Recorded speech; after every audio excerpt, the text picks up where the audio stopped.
Nah, karena menolak memberikan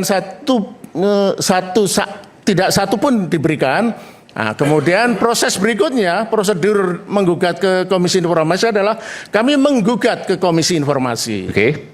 Nah, kita menggugat ke Komisi Informasi mulai bulan Oktober, sidang selama hampir 6 bulan. Akhirnya Komisi Informasi memenangkan kami. Yang isinya adalah? Yang isinya adalah mengabulkan sebagian besar permintaan kami. Yang tidak dikabulkan misalnya informasi-informasi pribadi, misalnya catatan kesehatan, catatan kekayaan, itu bukan memang tidak relevan. Yang dikabulkan diantaranya? Tidak satu pun. Yang dikabulkan? Semuanya, hampir semuanya. Dikabulkan. Misalnya apa? Yang menurut Anda paling penting? Salinan ijazah. Salinan ijazah dari UGM. Salinan ijazah, salinan KRS, salinan KHS, SK Yudisium dan selanjutnya. Salinan ijazah, salinan kartu hasil studi dan salinan SK Yudisium, salinan SK Yudisium dan yang lain-lain itu tadi. Oke. Dan itu amanat dari putusan ya? Komisi Informasi. Komisi Informasi Publik Pusat. Pusat, oke. Nah, lalu kemudian dilakukanlah gugatan ke PT UN, betul? Nah, atas putusan itu yang menarik adalah KPU menerima langsung putusan itu. Walaupun di sidang kita berdebat, ada mediasi dan macam-macam, mediasi tidak bisa disepakati, tapi begitu diputuskan, KPU Pusat, KPU Jakarta, dan KPU Solo dalam waktu seminggu langsung memberikan semua dokumen yang kami minta, termasuk kami mempunyai 3 rangkap salinan ijazah. Jadi lengkap ijazah legalisir ya? Ya. Dari legalisir yang tidak ada tanggalnya itu. Iya, dari Solo, kemudian Jakarta, Pusat ya. Jadi, semuanya lengkap. Disitulah kemudian Anda menemukan hal-hal yang ganjil. Ya. Belakangan kita bicara soal hal ganjil, tapi bicara dokumen dulu. Inkonsistensi banyak sampai hal-hal yang sepele aja lah. Misalnya menyangkut riwayat hidup. Jadi riwayat hidup Jokowi untuk dikasih juga oleh KPU tuh. Ya. Pokoknya hampir semua dokumen administratif ketika Jokowi mengajukan itu hampir semuanya diberikan ke kami. Lalu nanti kita bicara di segmen selanjutnya apa yang janggal dari itu, silakan. Tapi saya tanya dulu. Dari situ kemudian mengajukan gugatan ke PT UN. Nah, UGM tidak menerima putusan Komisi Informasi itu, dan catatan saya bahkan UGM bukan hanya tidak menerima, tetapi juga mempersoalkan Komisi Informasi itu sendiri. Jadi Komisi Informasi dianggap inkonsisten karena misalnya hanya karena wording putusan Komisi Informasi mengabulkan sebagian. Jadi padahal itu jelas dalam perdebatan. Sebagian itu untuk hal-hal yang sensitif soal pribadi memang kita juga tidak perlu. Kita tidak perlu catatan kesehatan, apakah Jokowi punya penyakit gula, punya stroke dan sebagainya. Itu nggak perlu kita. Tapi yang catatan dokumen-dokumen penting soal studi dia di UGM itu yang kami minta yang dibuka itu. Nah, UGM setelah kalah di PT UN masih punya kesempatan untuk mengulur waktu. Jadi UGM harus memutuskan apakah akan mau kasasi ke Mahkamah Agung. Sebelum sampai situ. Jadi begini, putusan KIP itu mengamanatkan agar UGM membuka apa yang diminta oleh penggugat, dalam hal ini adalah Anda.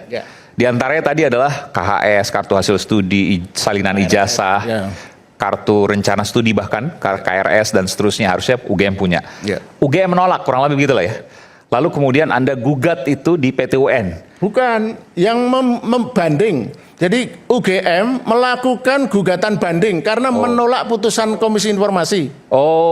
Jadi putusan KIP tadi dilakukan banding di PT UN. Karena menurut UGM tidak seperti yang dia. Ternyata hasil banding di PT UN kalah lagi. UGM, seluruh bandingnya UGM itu ditolak oleh PT UN. Yang artinya kembali ke putusan KIP. Yang harus menguatkan putusan KIP. Jadi sudah ada putusan inkrah dari inkrah, betul ya saya katakan. PT UN yang kemudian menguatkan putusan KIP yang harus membuka itu. Makanya Anda pede bahwa ijazah Pak Jokowi harus dibuka itu. Dan memang semestinya begitu. Tapi UGM kalau masih menolak membuka, dia masih punya satu kesempatan kasasi ke Mahkamah Agung. tanggal 18 ini harus memutuskan, kemudian harus menyerahkan dokumen kenapa dia menolak, kemudian Mahkamah Agung akan memutuskan dalam waktu 30 hari kerja, apakah juga menguatkan putusan Komisi Informasi atau mengabulkan UGM. Kalau isinya sama dengan banding tadi, menolak seluruh gugatan UGM, maka artinya apa? Ya UGM harus menyerahkan dokumen. Kalau nggak mau juga? UGM dapat hukum kalau tidak salah, jadi Dapat dihukum? ya karena entah pejabat PPID-nya atau pejabat yang terkait Pidana maksudnya? ya Dihukum pidana? Ya. Oke. Yang setahun, kemudian atau Penjara 1 tahun? Oke. Kalau tidak melaksanakan putusan PT UN itu? ya tengah tahun Bon Jovi berkiprah ikut meneliti apa sih ini? Ini soal yang mestinya kata orang Batak mudah tapi kalau bisa dipersulit kenapa dipermudah? Poin saya gitu. Nah intinya begini, poinnya menurut saya adalah ini salah satu contoh kelemahan negara ya. Negara tidak hadir dalam isu ini karena membiarkan isu. Negara nggak hadir. Negara tidak hadir. Maksudnya? Dalam arti menurut saya kalau ada kontroversi yang begitu gaduh bertahun-tahun, mestinya negara melalui DPR, pemerintah membentuk tim fact finding. Oke. Jadi dengan tim itu, jadi masyarakat tidak harus berantem, tidak harus berselisih. Istilah saya tadi media sirkus ini rakyat bersuara ini kan salah satu provokator juga ini yang media sirkus. Kita mengkontestasikan, mengkontestasikan isu. Intinya yang dilakukan Bon Jovi itu untuk memberi contoh ke publik, semoga bisa jadi presiden. Kalau seandainya nggak diberikan kesempatan, yang ada di media sosial. Kalau di media sosial yang ada algoritma, apakah itu yang dimaui? Kan enggak. Ya, enggak, tapi media mainstream sebaiknya tidak ikut-ikutan kegaduhan ini. Media mainstream seperti iNews. Tapi oke lah, yang intinya adalah tapi ada datang ke sini. Dari untuk memberi edukasi. Oke. Nah, artinya apa? Artinya apa? Saya kan karir saya 40 tahun di dunia media. Ya. Jadi salah satu fungsi media kan saya baru tahu ada larangan media nggak boleh main satu isu gitu. Bukan nggak boleh ada larangan, tapi jangan mengadu domba. Beda kalau mengadu domba itu bisik sana bisik sini, ini terbuka. Oke ya. Terbuka. Saya lanjutkan ya. Jadi presiden yang sudah kita lakukan di Bon Jovi ini adalah akhirnya memaksa negara hadir melalui keputusan administratif. Keputusan administratif Komisi Informasi dan kemudian PT UN. Jadi kita menyeret, ayo negara hadir. Nah, negara melalui Komisi Informasi dan PT UN sekarang jadi hadir, walaupun baru pada level administratif. Negara belum hadir secara substantif melalui pendekatan sosiopolitis. Kalau sosiopolitis itu tadi, DPR membentuk tim fact finding. Jadi Roy dan Ade tidak perlu setiap minggu berantem di sini, ya, agar meningkatkan rating.